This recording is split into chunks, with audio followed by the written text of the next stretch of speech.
Je vois ou revois les chiffres significatifs. Des chiffres, mais pourquoi significatifs? Prenons le cas d'un élève qui doit calculer la vitesse d'un cycliste qui parcourt 100 mètres en 12 secondes. Il indique le résultat de sa calculatrice, mais il commet deux erreurs. L'oubli d'unité, mètres par seconde, et le nombre de décimales de son résultat beaucoup trop important. Pourquoi? Parce que les chiffres d'un résultat donnent une indication sur la précision du calcul ou de la mesure. Plus il y a de chiffres et plus la mesure est précise. Tous les chiffres d'un résultat ont un sens, c'est pour cela qu'on les appelle significatifs. Mais dans un nombre, quels sont les chiffres qui sont significatifs? Tous les chiffres d'un nombre sont significatifs, sauf 0 avant un chiffre non nul. Prenons un exemple. Dans 0,013 mètres, le premier chiffre non nul est le 1. Il y a donc deux chiffres significatifs, le 1 et le 3. Un autre exemple pour bien comprendre. 3571 mètres. Le premier chiffre non nul est le 3. Tous les chiffres placés après le 3 sont significatifs. Il y a donc 4 chiffres significatifs, le 3, le 5, le 7 et le 1.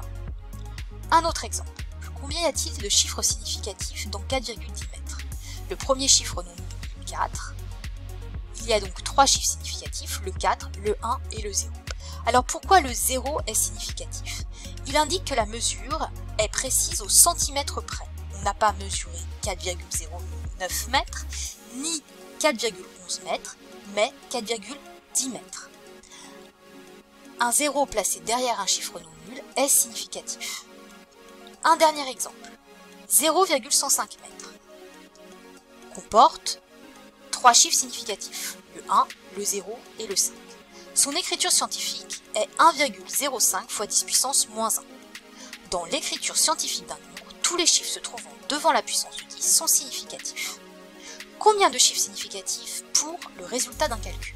Reprenons l'exemple du cycliste de début de capsule pour comprendre l'erreur sur le nombre de décimales de l'élève. Pour connaître le nombre de chiffres significatifs du résultat, il faut regarder le nombre de chiffres significatifs de chaque donnée du calcul. 100 mètres comporte 3 chiffres significatifs. 12 secondes comporte 2 chiffres significatifs. Le résultat a le nombre de chiffres significatifs de la donnée la moins précise. La donnée la moins précise est 12 qui comporte 2 chiffres significatifs. Le résultat doit donc être écrit avec 2 chiffres significatifs. La calculatrice indique 8,33333 qu'il faut arrondir à 8,3 mètres par seconde. Prenons un autre exemple. Déterminons la surface d'un rectangle de longueur 5,2 mètres et de largeur 3,24 mètres.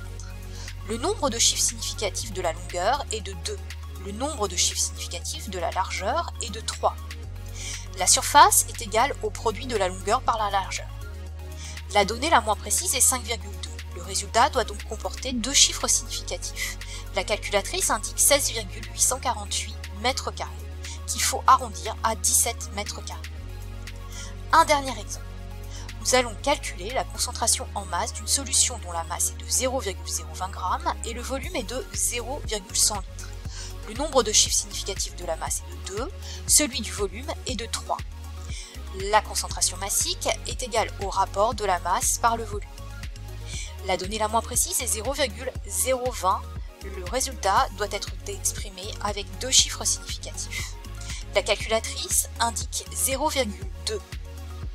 Attention, le résultat doit être exprimé avec 2 chiffres significatifs.